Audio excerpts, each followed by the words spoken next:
There is a place no map remembers, a settlement erased from history, as if it never existed at all. No roads lead to it, no records mention its name, no satellites are able to capture it. People who search for it never find it, but those who encounter it by accident are never the same again. Because if this place ever finds you, it doesn't just change where you are, it changes how you think, how you see others, and eventually, how you see yourself.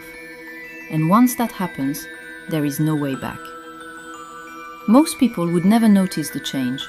They would call it coincidence or imagination. But the truth is, by the time you realize what this place has done to you, it's already too late. No one knows when this place was founded. There are no birth records, no photographs, no names remembered beyond its own walls. The settlement does not appear in any archive. It is absent from maps, databases, and histories, as if it was never meant to be acknowledged. Those who studied the region noticed something strange. Every attempt to document the area failed, not because of missing data, but because the data refused to stay. Files were corrupted, images distorted, coordinates shifted without explanation.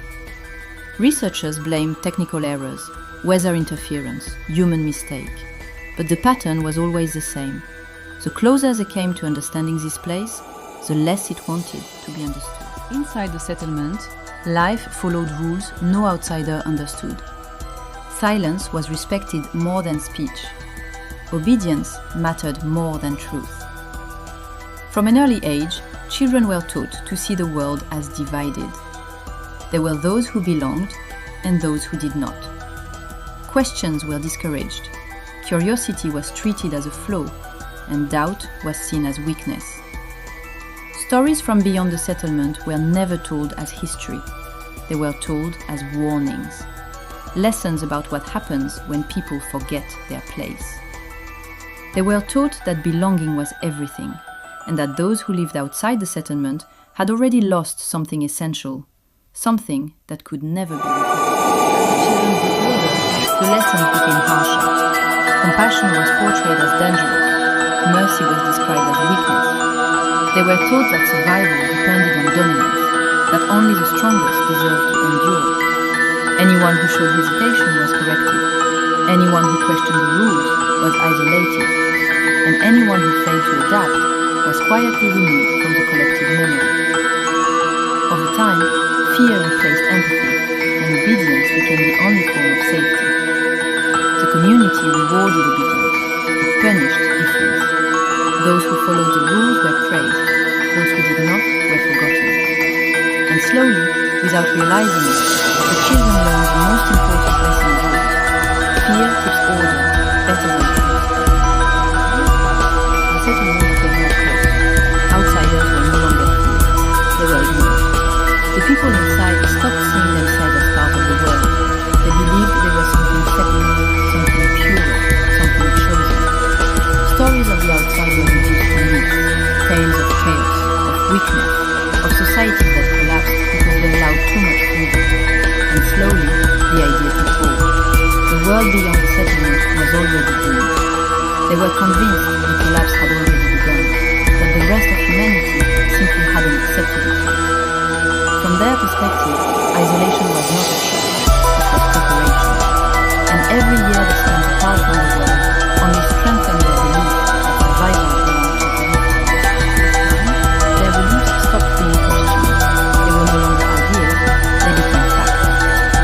Children grew up never knowing another perspective, never hearing a different voice, never imagining another way to live. The settlement taught them that empathy was dangerous, that compassion led to weakness, and that weakness invited extinction. To care for others was to invite collapse. To trust the outside world was to risk annihilation. And so, indifference became virtue. Over time, they stopped feeling conflicted. Doubt faded. Questions disappeared. What remained was certainty. A cold, absolute certainty that caring for others was a mistake humanity could no longer afford. And in that certainty, they found comfort. Eventually, the settlement could no longer remain invisible. Its ideas began to leak beyond its borders. People who had never been there started repeating the same beliefs, the same language, the same justifications. They spoke of strength, of purity, of the need to remove what was deemed weak. The world did not notice the moment it changed. There were no alarms, no clear beginning, only a slow shift, as empathy was reframed as danger and cruelty was justified as necessity. What began as an isolated belief slowly became acceptable language. People repeated it without realizing where it came from. They believed it was their own conclusion. And that was the most dangerous part. The ideology no longer needed its creators. It was alive.